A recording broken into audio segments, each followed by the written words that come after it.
Ceci est un livre audio autogénéré par Google. La transidentité. Logique sociale.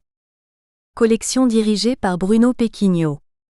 En réunissant des chercheurs, des praticiens et des essayistes, même si la dominante reste universitaire, la collection Logique sociale entend favoriser les liens entre la recherche non finalisée et l'action sociale.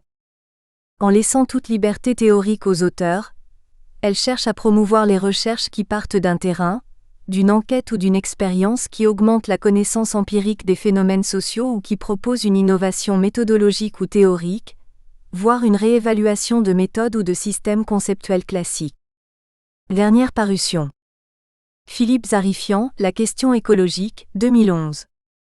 Anne Lavanchy, Anaï Gajardo, Fred Dervon, Souladir, Anthropologie de l'interculturalité, 2011.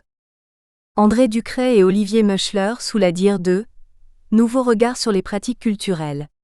Contraintes collectives, logiques individuelles et transformation des modes de vie, 2011. Frédéric Mollet, Servir. Engagement, dévouement, asservissement, les ambiguïtés, 2011. Bernard Formoso, L'identité reconsidérée. Des mécanismes de base de l'identité à ses formes d'expression les plus actuelles, 2011. Hermano Roberto Thyrkycerques, Survivre au travail, 2011. Isabelle Loyodis, Philippe Plat, Nouria Rajadell Puigros, Souladir.de, Université et formation tout au long de la vie, un partenariat européen de mobilité sur les thèmes de l'éducation des adultes, 2011. Maxime Kijou, Flavienne Lana, Raoul Mata, Julien Rebottier et Gildas de SECHELLES, Souladir 2, Culture et inégalité. Enquête sur les dimensions culturelles des rapports sociaux, 2011. Nathalie Guimard et Juliette Petitgats, Le contrat jeune majeur. Un temps négocié, 2011. Christiana Constantopoulou, Souladir 2, Récits et fiction dans la société contemporaine, 2011. Raphaël Vancon, Enseigner la musique, un défi, 2011. Fred Dervin, Les identités des couples interculturels. En finir vraiment avec la culture, 2011. Sous la direction de Arnaud Alessandrin. La transidentité. Des changements individuels au débat de société. L'Harmattan. Copyright L'Harmattan, 2011. 5 à 7 rue de l'École Polytechnique, 75 005 Paris. http://www.librairieharmattan.com. Diffusion.harmattan@wanadoo.fr. harmattan@wanadoo.fr. ISBN 978 296 56 637 8. EAN 9 782 296 566 378. À Magali et son mari. À Élodie. Introduction. Léa, pour le bureau Mutatis Mutandis. L'association Mutatis Mutandis fête ses 5 ans. Cette association a pour but d'informer sur la transidentité, transsexualité, et d'apporter un soutien aux personnes qui traversent cette période complexe. Mutatis mutandis, cette locution latine qui désigne les choses qui doivent être changées, est l'expression des changements non seulement physiques, mais aussi sociaux qui nous caractérisent. Cette association est ouverte à toutes celles et tous ceux qui ont un problème de genre ou s'interrogent à ce sujet. Dans sa charte, Mutatis Mutandis s'est donné notamment comme mission de favoriser l'avancée de la recherche. C'est pourquoi nous accueillons dans nos réunions, depuis déjà plusieurs années, des chercheurs dans des domaines variés, sociologie, psychologie, orthophonie. Mais aujourd'hui, l'association franchit un nouveau pas en proposant la diffusion des actes de la journée porte ouverte du 3 juin 2010. En tant que personne trans, on peut parfois être surprise de constater combien ce sujet de la transidentité passionne, interroge et divise. Si de nombreuses personnes ignorent notre existence, on peut constater que beaucoup d'autres nous étudient, intrigués, parfois touchés dans leur propre conscience identitaire. Qu'il s'agisse d'étudiants, de chercheurs, de journalistes ou de simples curieux, On nous observe, en prenant toujours soin de nous mettre sur une forme de piédestal. Position difficile à tenir lorsqu'on est à la recherche d'une vie normale, ordinaire, normée. Ce qui peut surprendre encore davantage, ce sont les nombreux débats et la diversité des points de vue que suscitent nos parcours et les manières dont nous assumons nos destins. Cela n'est-il pas dû à une simple cause finalement ? On connaît encore peu de choses sur la transidentité, sur ses origines, comme sur les conséquences qu'elle projette sur notre société en devenir permanent. Dans ce recueil, le lecteur trouvera des points de vue très variés, parfois diamétralement opposés. Laissant à leurs auteurs l'entière responsabilité de leurs propos, Mutatis Mutandis n'a ni le désir, ni la compétence de s'ériger en arbitre. À défaut de consensus, Mutatis Mutandis choisit d'en restituer la totalité, laissant soin au lecteur de faire sa propre analyse. En remerciant tous les auteurs. Présentation. L'association Mutatis Mutandis a été créée pour pallier l'absence de structure TS dans la région bordelaise. Elle a pour but d'informer sur la transidentité, transsexualité, et d'apporter un soutien aux personnes qui traversent cette période complexe. Mutatis Mutandis. Cette locution latine désigne les choses qui doivent être changées. Elle est l'expression des changements non seulement physiques mais aussi sociaux qui nous caractérisent. Les rôles de l'association sont multiples, comme de communiquer sur la transidentité, de rappeler par exemple qu'il ne s'agit pas d'un choix de notre part mais d'une chose qui nous est imposée, d'une disharmonie entre notre corps et notre identité. La différence entre identité et orientation sexuelle est tout aussi fondamentale pour bien appréhender cette problématique. Même s'il faut parfois longtemps pour analyser cette situation et plus longtemps encore pour l'accepter, nous sommes nés ainsi. Le genre est l'élément le plus immuable de la personnalité d'un être humain, et suivant le niveau de disharmonie, effectuer une transition d'un sexe vers l'autre peut s'imposer comme la seule solution possible. Transition qui a des conséquences importantes dans nos vies quotidiennes, tant d'un point de vue social que familial. Loin des amalgames et des émissions à sensation, nous sommes décidés à entreprendre tout ce qui est en notre pouvoir pour favoriser notre intégration dans la société et obtenir le respect dû à chaque individu. Nous avons choisi de nous constituer en association pour 2 raisons. La première est que notre petit noyau de départ finira un jour ou l'autre par s'éparpiller, au gré des déménagements ou d'événements divers. Le fait d'être structuré permettra, le moment venu, de passer le relais à celles et ceux qui nous rejoindront et de faire perdurer cet espace d'information et d'accueil. Briser l'isolement que cause trop souvent cette problématique est un élément clé de notre reconstruction. La deuxième raison est la nécessité d'avoir des interlocuteurs valables, aussi bien au niveau social qu'administratif. Certains groupes ont choisi de ne pas former d'association, et c'est une prise de position parfaitement respectable. Il nous paraît toutefois préférable de nous présenter avec un statut juridique, afin d'optimiser notre efficacité, et d'entreprendre des actions appropriées visant à lutter contre les discriminations dont nous sommes parfois victimes. Sans agressivité, mais avec fermeté, nous demandons aujourd'hui que l'État donne l'exemple en faisant cesser les sournoises tracasseries administratives qui contribuent à notre exclusion de la société. Examens humiliants et inutiles, procédures longues et onéreuses pour nos changements d'état civil ne sont que quelques exemples de ce qu'il faut changer. Nous mesurons néanmoins la chance que nous avons de vivre en 2005, et les progrès accomplis, à force de courage et de persévérance, par celles et ceux qui nous ont précédés. Il nous reste toutefois beaucoup à faire dans bien des domaines, non seulement du point de vue de l'image que nous donnons mais également de celle qu'ont les TS d'elles-mêmes. Comment communiquer à notre sujet, si nous avons honte de nous-mêmes ? Nous n'avons pas tué, nous n'avons pas volé ni porté tort à qui que ce soit et ne sommes nullement des malades mentaux. Nous sommes simplement des TS ou d'origine TS, pour les personnes ayant terminé leur parcours. Dédramatiser notre problématique est un préalable à toute discussion constructive. Cette association est ouverte à toutes celles et tous ceux qui ont un problème de genre ou s'interrogent à ce sujet.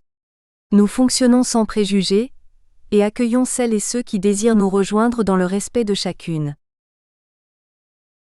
Qui sommes-nous ? Si nos histoires sont diverses, elles sont avant tout une affaire de rencontre. Sans cette transidentité, nous ne nous serions sans doute jamais rencontrés.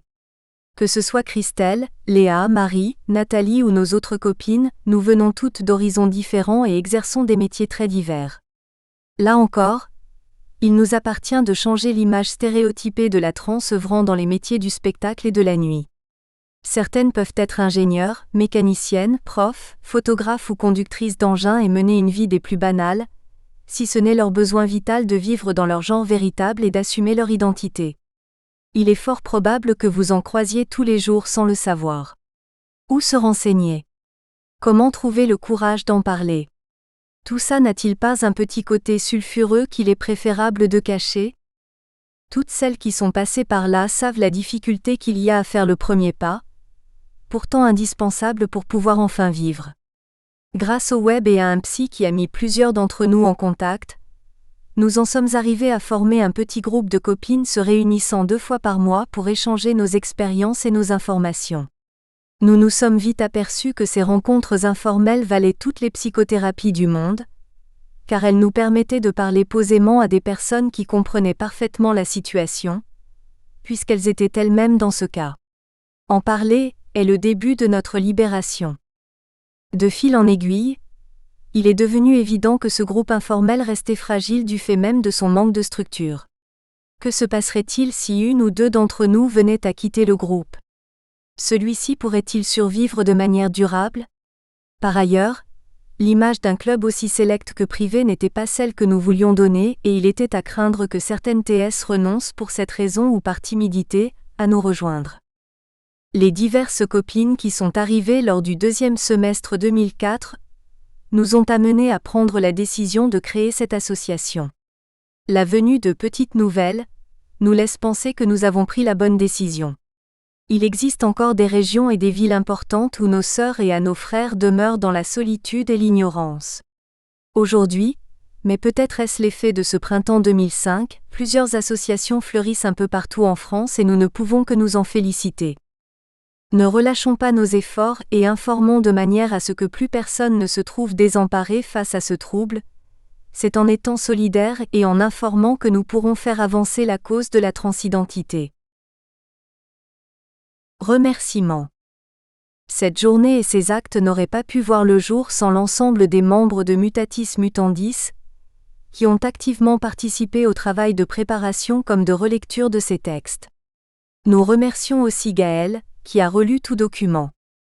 Nous remercions tout spécialement les contributeurs qui ont accepté de jouer le jeu de la contradiction d'idées, pour nous offrir une vision élargie de ce que peuvent être les travaux sur le sujet des transidentités. Souvent cloisonnée, la recherche renoue ici avec la transdisciplinarité en s'exportant de plus en dehors des murs universitaires. Contributeurs. Mutatis Mutandis est une association bordelaise d'entraide et d'information sur la transidentité. Mutatis Mutandis est à l'origine de la journée du 3 juin 2010. L'association contribue depuis 5 ans à une meilleure intégration des personnes trans. En 2007, l'association intervient pour la première fois dans un séminaire à l'Université Bordeaux II en sociologie. Une seconde rencontre avec Éric Massé et Marc-Louis Bourgeois est organisée en 2008 lors d'une journée d'études intitulée « Genre et transidentité », ouvrant la voie à d'autres collaborations entre des chercheurs et l'association. En septembre 2009, l'association Mutatis Mutandis et Tom Rocher sont invités par Éric Massé et Arnaud Alessandrin au séminaire Trans, Bordeaux 2 LAPSAC, pour une rencontre intitulée « Expérience et contre-expertise trans ». L'association publie aussi un fascicule de parcours Le Petit Mutatis ainsi qu'un fascicule pour lutter contre les discriminations au travail, à destination des employeurs, hommes ou femmes au travail. Comprendre et aider les salariés ES trans. Marc-Louis Bourgeois est médecin neuropsychiatre, docteur en psychologie, professeur émérite. Il travaille actuellement à l'université Victor Ségalen Bordeaux 2 et participe au programme transgender du CHU de Bordeaux. Connu pour ses travaux sur la transsexualité, il publie en 1988 Troubles de l'identité sexuelle. Dysphorie de genre et transsexualisme dans l'encyclopédie médico-chirurgicale, puis en 1994 Transsexualisme et dysphorie de genre dans les Annales médico-psychologiques. En 2008, il participe une nouvelle fois aux Annales médico-psychologiques avec un article intitulé « La différenciation des sexes et des genres, I. Aspect biologique. Il s'apprête à publier la suite de cet article, La différenciation des sexes et des genres, 2. Aspects psychosociaux, débats et polémiques actuels. Il est aussi à l'origine de la préface du Petit Mutatis, édité par l'association Mutatis Mutandis. Nadine Graffey est docteure en sexologie et en psychiatrie à Bordeaux.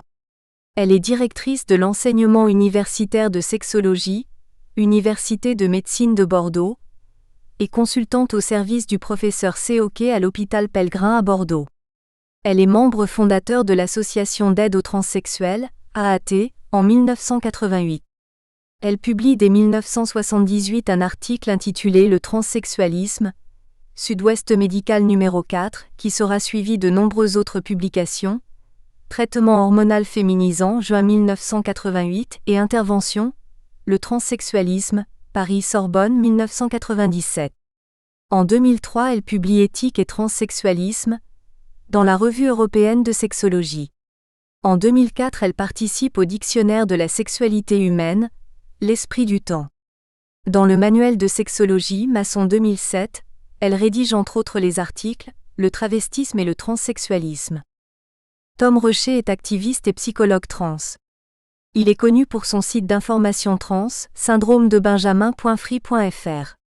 Il est cofondateur de l'association du syndrome de Benjamin, 1994 à 2008, qu'il quitte en 2004, cofondateur de l'Existrans, 1997, de Vigitrans, 2002 à 2004, membre de Sans Contrefaçon, 2005, cofondateur de la première émission trans Bistouri Oui Oui sur Radio Libertaire. Ces deux mémoires s'intitulent La sexualité des transsexuels et ethnopsychiatrie, théorie queer et transsexualisme, syndrome de Benjamin, pratique clinique que l'on peut également trouver sur son site. Dans le Multitude numéro 20 de 2005, mineur. Expertise politique des savoirs, il publie l'article très remarqué « Quand les trans deviennent experts ». En 2009, il participe au groupe trans à l'Université Bordeaux 2, groupe dans lequel il accent aigu intervient en 2011 pour une journée spéciale sur la CIM11 et le DSMV. Julie Guillot et Emmanuelle Bobassi sont respectivement doctorantes allocataires à l'IRISEHESS et étudiantes en Master 2 à Sciences Po Paris.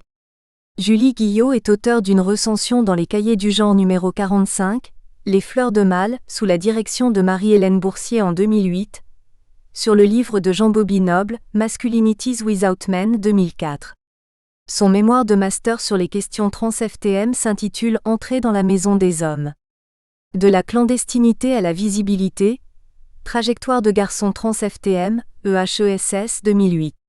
Elle est par ailleurs membre d'Effigie et d'Outrans, association parisienne d'autosupport trans. Les travaux d'Emmanuelle Bobassi portent aussi sur les parcours FTM. En 2010, elle participe à la journée d'études Transgresser le genre, avec une communication intitulée Les normes sociales de genre à l'épreuve du transgenre, résistance et appropriation. Arnaud Alessandrin est doctorant en sociologie à l'Université Bordeaux, Centre Émile Durkheim. Ses recherches de master et de doctorat portent sur les phénomènes trans. Il est l'organisateur de nombreuses journées sur le genre, aux frontières du genre 2010 à l'Université Bordeaux, Désir de reconnaissance, entre vulnérabilité et performativité, avec Brigitte Belbeau, ou bien IDAO 2011 @Bordeaux, avec Yves Rebaud à Bordeaux 3 en 2011. Il est avec Éric Massé à l'origine du séminaire pluridisciplinaire, Groupe Trans sur Bordeaux. Il s'apprête à publier Corps trans et discrimination, Quand le droit cède sa place à la psychiatrie, Sileps 2011, Corps trans, droit et psychiatrie, le triple renversement et le rôle des associations trans, l'Harmattan. Brigitte Estève Belbeau est professeure agrégée de philosophie. Elle est actuellement vice-présidente de la PPEP, l'Association des professeurs de philosophie de l'enseignement public. Elle est aussi doctorante, chargée de cours à Bordeaux 3, et elle travaille sur l'ouverture éthique dans l'œuvre de Judith Butler à partir d'une anthropologie de la vulnérabilité. Elle a publié Judith Butler, lectrice critique de Lévi-Strauss, ed. Le Centre de philosophie des sciences de l'Université de Lisbonne 2009, Judith Butler ou l'humilité du regard, revue Nouveau Regard 2010 et une expérience de philosophie du soin, revue Nef. Par ailleurs, Sa rencontre avec le monde médical se poursuit sous la forme d'une activité en tant que personne ressource en gériatrie et de philosophe au sein d'un comité d'éthique. Jeanne est membre du collectif national LGBT de la CGT pour le développement de programmes de lutte contre l'homophobie et la transphobie, ainsi que du collectif national sport des services publics. Elle est aussi secrétaire de l'association Soirée des Anges, qui a pour but d'aider les personnes trans en leur proposant des sorties, des rencontres, et membre de l'association Mutatis Mutandis depuis 2008. Les photographies dont elle est la modèle ont été exposées en 2008 à la Maison des Femmes de Bordeaux, ainsi qu'en juin 2009 à la Galerie Christina à Bordeaux. Les communications universitaires prennent appui sur ces portraits. Quand la sociologie visuelle ausculte les normes de genre, par A. Alessandrin et L. Franquet, Maison des sciences de l'homme de Paris, 2009, ou au colloque L'image publique, à Rennes, 2010. Ces photos furent aussi le support d'un cours de sociologie visuelle à l'Universitat Autonomia de Barcelona, L. Franquet, 2010. Le spectre des dysphories de genre. Monsieur L. Bourgeois. Jusqu'à présent, le transsexualisme fait partie des troubles mentaux. Nous espérons que vous avez apprécié cet aperçu. Pour continuer à écouter ce livre audio sur Google Play Livres, utilisez le lien dans la description de la vidéo.